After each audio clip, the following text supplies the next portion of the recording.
The wind hit like a fist. The wind hit like a fist. The snow fell thick and fast. It came without warning, a white sheet thrown over the world. I was on the high ridge when it started, miles from my own lodge, too far from the town below. The air turned to ice. My breath froze in front of my face, a small, useless cloud. I pulled my collar up tight. It did no good. The cold found every seam. The cold found every weak spot. It was a personal thing, a hunter of its own. I did not plan to be with anyone. I never did. Up here alone is the way it is supposed to be. I thought about the trail back. It was gone. The world was a swirling whiteness, a place with no direction and no mercy. My feet were heavy things I could barely command. Each step was a guess. The trees had disappeared, pale ghosts moaning as the wind tore through their branches. I kept my hand on the stock of my rifle, a cold comfort. It was a familiar weight in a world that had lost all its familiar shapes. My thoughts grew slow and simple. Find shelter. Find fire. Stay alive. I wasn't alone seeking shelter from the blizzard. I just didn't know it yet. Fear is a quiet thing in the mountains. It does not scream. It settles in your bones. It tells you that you made a mistake. It reminds you of the stories of men who walked in circles until they lay down to sleep and never got up. Up here we have a rule. It is simple. It is unwritten. If you find another hunter's cabin in a storm, you are welcome inside. The door is never locked for a reason. You do not have to ask. You do not have to explain. You walk in, you make a fire if there is not one, and you wait. The rule is about survival, a pact made between strangers against the indifference of the wild. It is a thread of community in a place that prides itself on solitude. It has saved more lives than any map or compass ever could. It keeps people alive. You do not take, you share. If there is food, you eat what you need, but you leave something in its place if you can. You use the wood, but you cut more to replace it before you go. You sleep in the bed, but you leave it neat. It is a code of respect, a quiet understanding that the person who owns the cabin could one day be you, lost and desperate. It is common sense, born from hard experience. No one teaches you this rule. You just know it. It is in the air, like the smell of pine and the chill of the coming winter. I am not a big, rough mountain man. I do not wear my solitude like a badge of honor. I shave most mornings. I pack my gear with careful precision, checking every buckle and strap. I study the weather reports before I leave, noting the shifts in pressure and the movement of fronts. I always bring more food than I think I will need. I like to hunt, to be out in the quiet of the woods, but I am a man of habits and order. I leave my small village in Alaska and go to my own lodge in the hills because I like the silence, but I don't mistake it for safety. That day, the sky had been a brilliant, cloudless blue when I left my camp. The air was crisp and clean, the kind of morning that makes you feel like you could walk forever. I thought the good weather would hold. By noon, thin, wispy clouds began to gather on the horizon. By 3, they were a solid gray wall marching across the sky. I had 2 snowshoe hares slung over my shoulder, their white fur already stiffening. I called them dinner. I called them breakfast.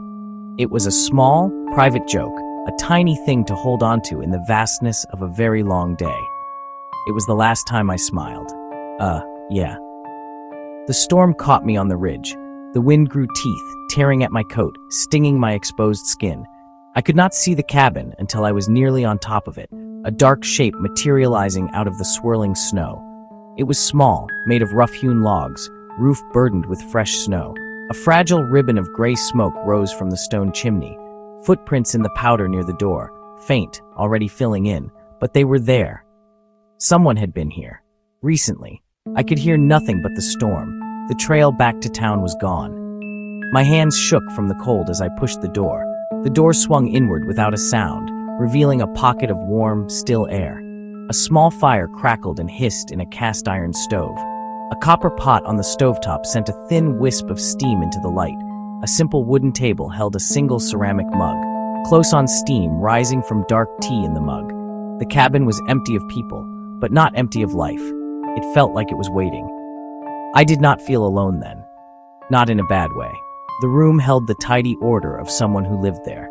Worn boots by the door, neatly side by side. A heavy wool hat on a wooden peg. A neat stack of firewood beside the stove. A dark green hunting cloak draped over a chair.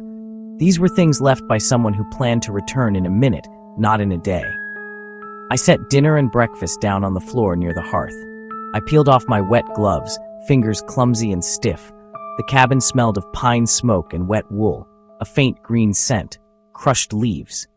Tea leaves, I thought. Or one of those herbs the old-timers used to calm the stomach. My hands fumbled for the kettle on the stove, seeking its warmth. I felt the awkward comfort of a guest, an intruder welcomed by an absent host. The silence itself was present. A detail snagged in my mind. The footprints outside. They stopped at the back corner of the cabin, near the woodpile. I had seen them when I approached, but I had not seen any tracks leaving. I moved to the small square window and wiped the condensation from the glass. The snow outside was a churning wall of white. Flakes hit the pane like tiny thrown stones. The forest was a blur. Inside, the firelight made the room soft and yellow. I sat at the table and stared at the mug of tea, its steam still rising in a patient, unbroken column. It felt wrong. It felt wrong that someone else had been so tidy in the face of this storm. My own habits were born of discipline, but this felt different, a deeper, more unsettling stillness. The single bed in the corner was made, the blanket pulled taut. A depression lingered in the pillow. A small pair of leather gloves lay folded on the nightstand. They were work gloves, large enough for a man, but the careful way they were placed felt strange, too precise for the wildness outside. It was the neatness of a place that's always neat, not one just tidied up. I poured a little of the hot water from the pot on the stove into my tin cup. It smelled of bark and something faintly sweet, almost like licorice. The warmth spread through my chest, chasing away some of the deep chill. My breathing slowed. The storm roared outside, a low growl that shook the very logs. But inside, the silence held firm, steady, watchful. I thought maybe the owner had stepped out to check a trap line or cut wood. The rule was simple. If they returned, they would not be surprised to find me. Then I heard it. A small noise, a scrape like a boot sole on a wooden floorboard. It came from the shadows in the corner behind the stove. I set my cup down without a sound. My heart gave a sudden hard thump against my ribs. I listened, straining to hear over the wind. The scrape came again, a soft, careful, deliberate step. It was followed by a sigh, a slow release of air that was not human. It was too long, too thin, too quiet. Hello? My voice was a crack in the silence. It sounded wrong, too loud and sharp for the small, warm room.